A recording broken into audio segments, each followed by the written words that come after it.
So welcome everyone. I'm Rika Mihalka.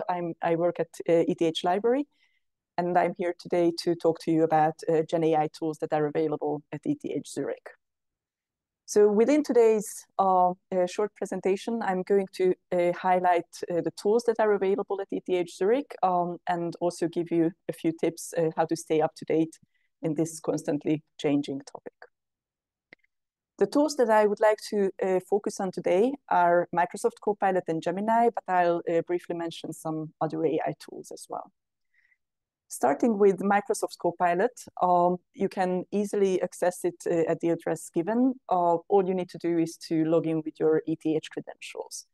And importantly, it will provide you with data protection because ETH has released a regulation saying that any environment that doesn't provide data confidentiality shouldn't be used on any sensitive data, including unpublished research.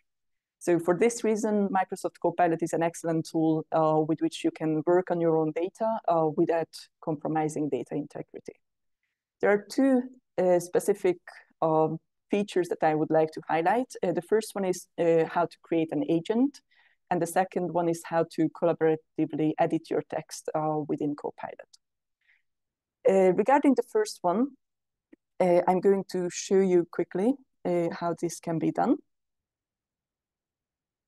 Quickly, I need to swap screens. And hopefully now you are able to see Copilot. So in Copilot, what you can do is to come to the right and create an agent.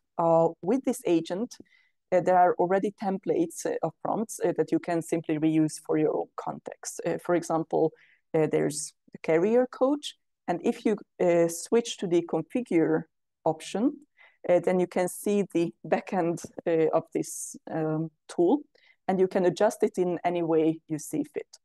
This is quite helpful to learn a little bit about how prompting works. And if you read through all of these detailed instructions, you will see what needs to be changed so that it works according to your own preferences or whatever context you are working in. Very importantly, you can also enable web search. And if you do, you can provide a web address, including a SharePoint address, where you can share your own probably confidential files as well. This can also build a knowledge base for the tool so that it better understands what is your context, what are your typical solutions to problems. You can upload up to 10 files, including any commonly used data types. And then you can also define what are the typical use cases for this specific bot. And anything that you find helpful can be listed here. I would like to show you quickly what this can look like.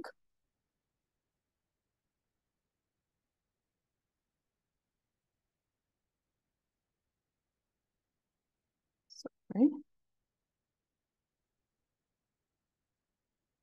Okay. So this is the prompt that I have used to create a scientific writing chatbot.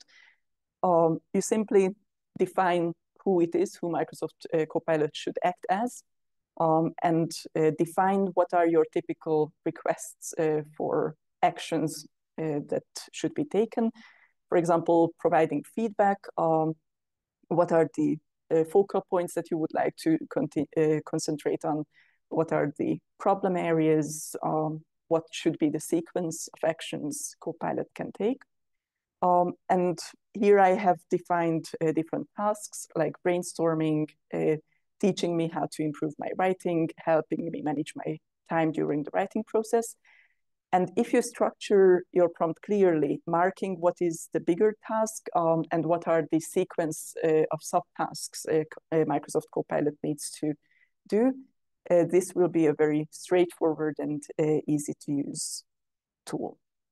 Going back to Copilot,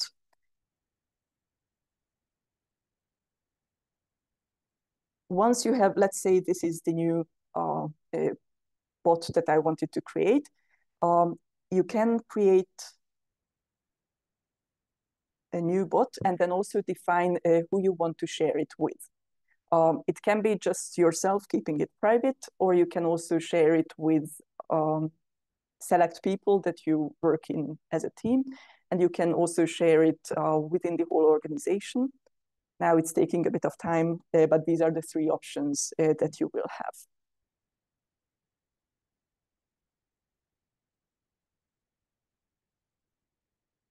All right. So the other task that you can do within Microsoft Copilot is to collaboratively edit your own text. Okay, so I will close this and show you how to edit your text in Copilot. So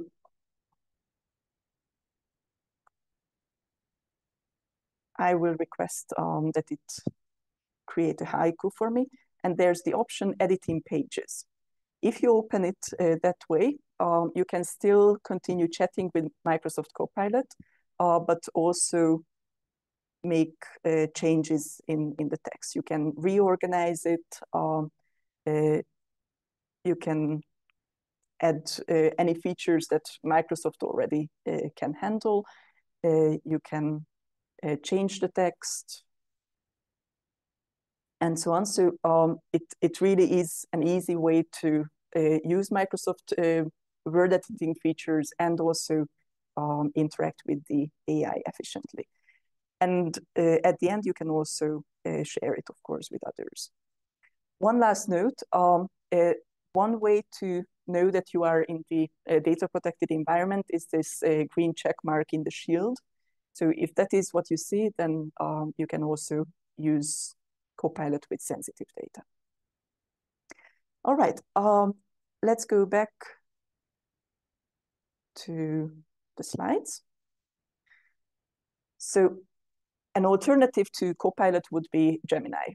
Gemini requires a bit of setup. You first need to go to the IT shop, and then I have also marked how you need to access cloud services so that you can log in in Gemini.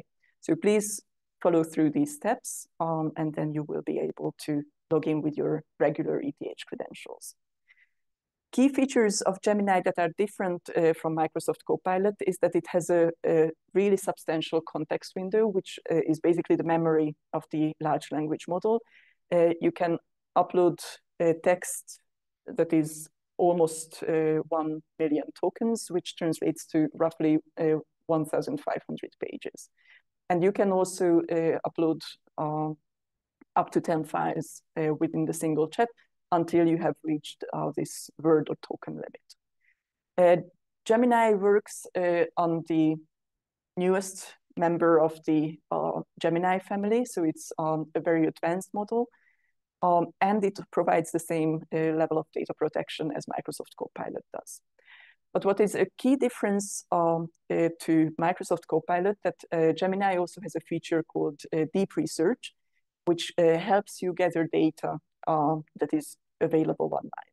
Importantly, though, it doesn't find information that is behind the paywall, so everything that is free, open access or just freely displayed online can be found. So let me show you quickly how that works too. All right. So this is Gemini. You can also create gems here, which are like agents in Gemini, but those cannot be shared. So I prefer Microsoft Copilot for that reason. But if you click on this button at the bottom, deep research, then what you can do is to make a request for a relatively complex task. Here, I would like to evaluate the risks and opportunities of the educational use of generative AI. And what Gemini does is that it goes online, surveys a large number of websites, and comes back to you with a report. Because it takes a bit of time, I have already done this so that we don't have to wait. And this is the result of the same question. As you can see, it is a very, very detailed report about the findings. And after every paragraph, it will show what sources it has used for that specific section. If we go down to the bottom, we will see the list of resources that have been consulted, which is really a long list of websites, and even includes the websites that it has looked through but hasn't incorporated within the report. And it will give you an idea in the thoughts section, what was the thought process that went into surveying these websites and how it acquired all of this information.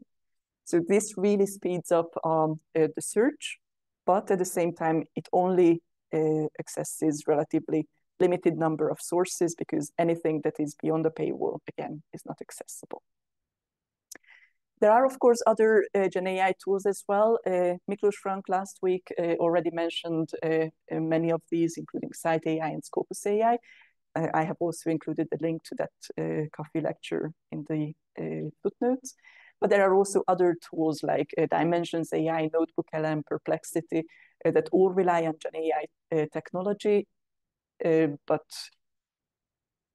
some of them are available with an ETH license, some of them are simply free.